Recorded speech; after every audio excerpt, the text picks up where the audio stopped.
রোজা নামাজ কবুল করাইতে হলে শর্ত হলো একটা। কয়টা? জোরে কর। কয়টা? জোরে কয়টা? এক নম্বরে ঈমান ঠিক রাখতে হবে। এর শাখা হলো 6টা। শাখা কয়টা?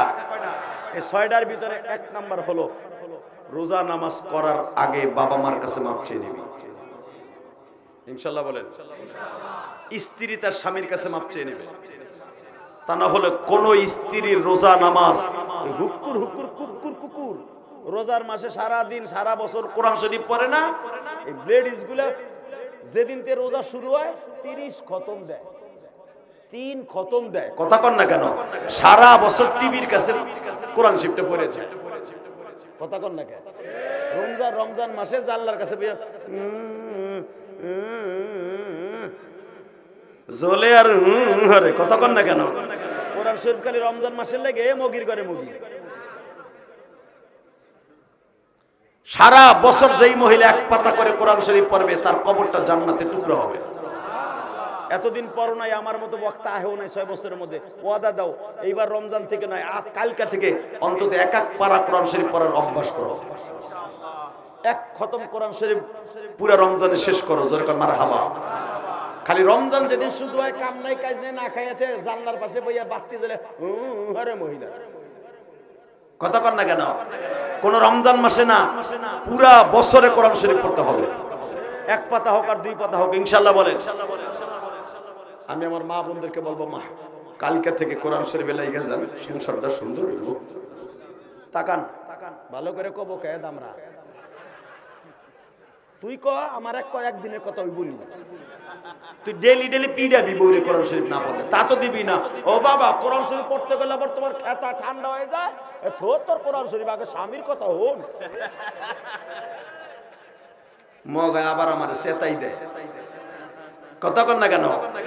কিছু পাড়া আছে না, শীতকালে খেতা ঠান্ডা হয়ে গেছে, মানে শয়তানে ওরে পাইন মারতাছে। বউ নামাজটা পড়ে কেবল কোরআন শরীফ পড়তে গেছে গোসল টোসল কইরা, মগায় খেতা ঠান্ডা হয়ে গেছে। আয় তো জোহরে পরে পরিষ্কার দাম রাবার কয় ভালো করে কইও যান। আল্লাহ হেফাজত করে। জোরে করে আমিন। মা বোনদেরকে কোরআন শরীফ পড়ার সুযোগ করে দিবেন। রাজি আছেন না? মগিগুলো শুনতেছেন না? ও মা, আমার মা মিলিয়াস রহমান জেহাদির মা আমার কাছে কোরআন শরীফ পড়ছে। আমার মা আলেমের মেয়ে ছিলেন, কিন্তু কোরআন শরীফ আমার নানা পড়ায় নাই। আমার মাদ্রাসায় দিয়া যখন আমি আমার মায়েরে কইলাম, হুজুর ওয়াজির ভিতর কইছে কোরআন শরীফ সহিহ উদ্দু না হলে তোমার নামাজ হইব না। আমার মা কান দেয়ার কথা, তুই আমার উস্তাদ, আমি তোর ছাত্রী। আমি আমার মায়ের 1 বছর কোরআন শরীফ পড়াইছি। 1 বছর। আমি গর্বিত সন্তান, আমি মায়ের গর্বিত সন্তান। আমার মা আমার ছাত্রী। কারণ মাদ্রাসায় ভর্তি হওয়ার পরে 1 বছর আমার মা বাইতে ছিল। আমি যখনই বন্ধে আসতাম 10 দিন 12 দিন থাকতাম, আমার মায়ের 10 দিনের ভিতরে 1 পারা করে কোরআন শরীফ সহিহ শুদ্ধ ভাবে পড়াই। আমার মার বেরেন অত্যন্ত ভালো ছিল। আমার মনে পড়ে আমি 12 বছরের পড়ে আমি যেদিনকে আমার মায়ের মাখরাজ পড়াইতেছি, 1 নাম্বার 2 নাম্বার মাখরাজ, আমার মা আমার মতো পড়তেছে। পড়তে পড়তে সকাল 8টা বাজে গেছে। আল্লাহর কসম করে বলতে পারি 8টা বাজে গেছে। আমার মা কয় নাস্তা বানাইতে যাই। আমি কইলাম মা যাই উনি পরে আরেকটু পড়ো। মা কয় তাহলে আমার এই 10টা সূরা আগে শোনো। মা 10টা সূরা শুনে দিয়ে গেছে। আমার আব্বা তো কৃষক মানুষ, আব্বা কইতেছে মা আর পোলা কি খালি পড়বি, কোনো কাম কাজ নাই? আমার মা কয় কাম তো সারা জীবনই কর্ম, কবরে যেয়ে তো সারা জীবন আজুরেই হয়ে থাকে, একটু পরে করি। বাজান রে, আমার মনে পড়ে আমার মা কোরআন শরীফ পড়ে আর কান্দে। আমারে বলি ইলিয়াস রে, কেন আগে পড়ি নাই রে বাবা? তোমার মতো তো আমি পারি না।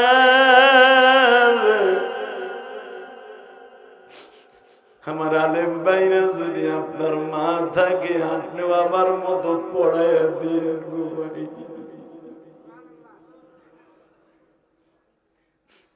আল্লাহ আমার ভাইদের মাকে মাফ করে দেন, আমার মা বন্ধুকে কোরআন তেলাওয়াতকারী বানায় দেন।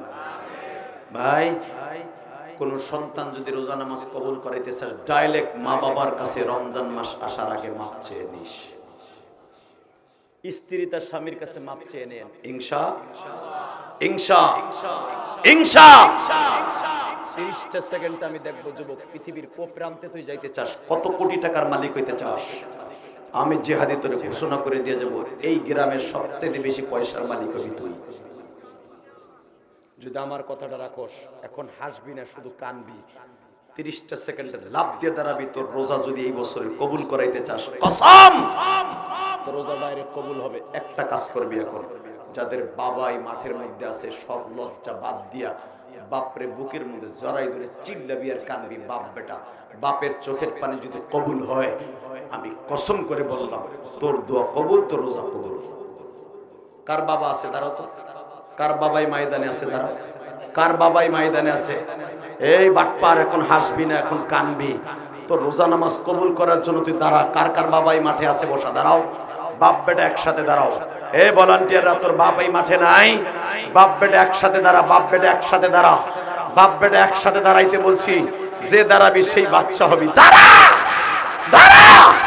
দেখ মেম্বারে পোলা হয়ে পড়ছে, ধর বাপরে, ধর ধর বাপরে, বুকের মধ্যে ধর, একটা দৌড় দিয়ে ধর। চিল্লার কানতে থাক, তোদের আওয়াজ আমার কানে আসতে হবে।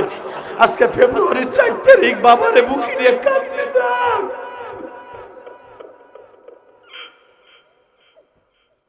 সারিস না, কানতে থাক, চিল্লার কানতে থাক। বাপরে কানে কানে কো, আব্বা আমার পকেটে পয়সা নাই, আমার ব্যবসা ভালো হয় না কে, তুমি দোয়া করে দাও তো আব্বা, আমার ব্যবসায় যেন আমি কোটি কোটি টাকার মালিক হয়ে যাই। আমি ইটালি যাবো, জার্মান যাবো, জাপান যাবো, তুমি দোয়া করে দাও। আমি কসম করে বলছি তুই যাইতে পারবি। সারিসটা বাপের বুকটা, সারিসটা কানতে থাক। তোর বাপের গরম পানিটা তোর কাঁধের উপরে লয়ে আসলা, তোর ঘাড়ের উপরে লয়ে এলো। বাপ কাঁদবে, তারপরে বাপের বুকটা ছাড়বি। তোর বাপ কিন্তু অনেক কাঁদছে, একদিন তোরে বুকে নিয়ে হসপিটালে নেওয়ার সময় কানতে থাক। আল্লাহ দেখো যুবক গুলা আজকে রাত 12টার সময় কান্দে, মালিক তুমি কি মাফ করতে পারো না মালিক? যাদের বাবা নাই তারা এখন কি করবে? মহিলা প্যান্ডেলে কি আমার মায়েরা নাই? মায়েরে জড়াই ধরে কান্দো, মা না থাকলে বড় বোন রে জড়াই ধরে কান্দো। আল্লাহ দেখো কেমনে কান্দে, কিন্তু যাদের বাপ নাই এরা কি করবে? আল্লাহ তারা বইয়ে বইয়ে কান্দে। দাড়ি বাঁকা বাজানরা ভাবতেছে যে হাদি বাবা আমার তো বাপ নাই, আমি কার কাছে ভাবছি? আল্লাহ কান্নার আওয়াজ তুমি শোনো না। আল্লাহ যুবক এখনো টাইম আছে, একটা দৌড় দে, দেখ তোর বাপ এই মাঠের মধ্যে কই আছে, দৌড় দে। তোর সুবর্ণ সুযোগ দিলাম। যদি বলো হুজুর আমার আব্বাই মাঠে নাই, আমার বড় ভাই আছে, বড় ভাই কিন্তু আব্বার মতো, এক ভাই আর এক ভাইরে জড়াই ধরে কান দেন দাড়ি বেঁকা বাবা। বড় ভাইয়ের কাছে কিন্তু সারা জীবন আপনি ঋণী, এক ভাই আর এক ভাই। আল্লাহর 15 দিন পরে মাহে রমজান ঘরের দরজায়,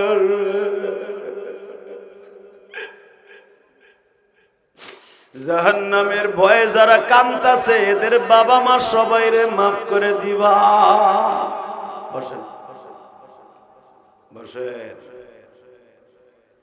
আল্লাহ সকলের দোয়া কবুল করেন, জোরে বলেন আমিন।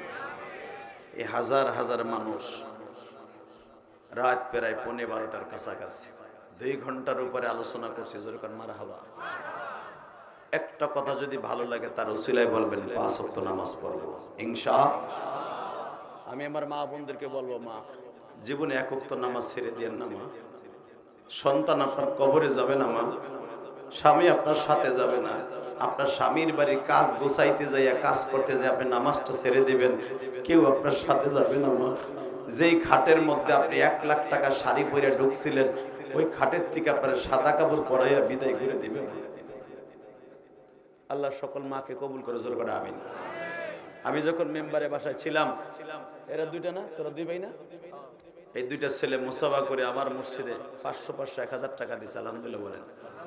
আর একটা ছেলে, আমি যখন বাথরুমে যাবো ওনাকে বাড়িতে, আমি শুয়ে আসছিলাম, একটা ছেলে বলে হুজুর আমি আপনার অনেক ভক্ত, 6 বছর আগে আপনার আমাকে এদিকে আসছিলেন, 2000 কত সালে, 22 সালে মনে হয়, 20 সালে হুজুর, তখন আমার আব্বা বাইসে ছিল, আজকে আমার আব্বা নাই। হুজুর আমরা এই গ্রামের ছেলে না, পাশের থেকে আসছে, আমি আমার মায়ের নিয়ে আসছি ওয়াজে। হুজুর আমার মা আপনার মসজিদে টাকা দিচ্ছে। বাবা, বিশ্বনবী বলছে যারা মসজিদে টাকা দেয় সে ডাইরেক্ট জান্নাতে যায়। এই ছেলে দুটাকে হক্কানি আলেম বানাই দিয়ে না, অবশ্যই তার বাবা দিছে আমার মসজিদে, আলহামদুলিল্লাহ বলেন। মনে রাখবেন, আমার বাবাও কিন্তু বক্তার হাতে টাকা দিত, এমনি এমনি আলেমই নেই বেড়া। আমার বাবা ওই জামানায়, আজ থেকে প্রায় 38 বছর আগে, আমার আব্বা আমার প্রথম মাসে ভর্তি করে দিয়ে মুফতি আলী হোসেন সাহেব ওয়াজ করতেন খুলনা। হুজুরের হাতে আমি কত টাকা দিছি, ওই জামানার 20 টাকা 100 টাকা দিয়ে দোয়া চাইতাম, হুজুর দোয়া করবেন আমার পড়লো যেন বক্তা হয়। আজকে যখন এই সমস্ত ছেলেরা আমার সাথে মোসাফা করে টাকা দেয়, তখন আমার আব্বার কথা মনে পড়ে। আমার মসজিদে আরো 6 কোটি টাকা লাগবে, 6 কোটি, আলহামদুলিল্লাহ বলেন। আপনি টাকা দেন বা না দেন, দোয়ার খাতায় আমার মসজিদটা রাখেন, ইনশাল্লাহ বলেন। এক এক তালায়, এক এক তালার ছাদে 1200 বস্তা সিমেন্ট। কালিকন বক্তারা টাকা কামাই কি আর বেটা, বাড়ি গাড়ি কেরানি কিন্তু বহুত করছে। একটা বাড়ির উপরে লাগে না একটা বক্তার, আল্লাহ আমার বহুত কিছু দিয়েছে।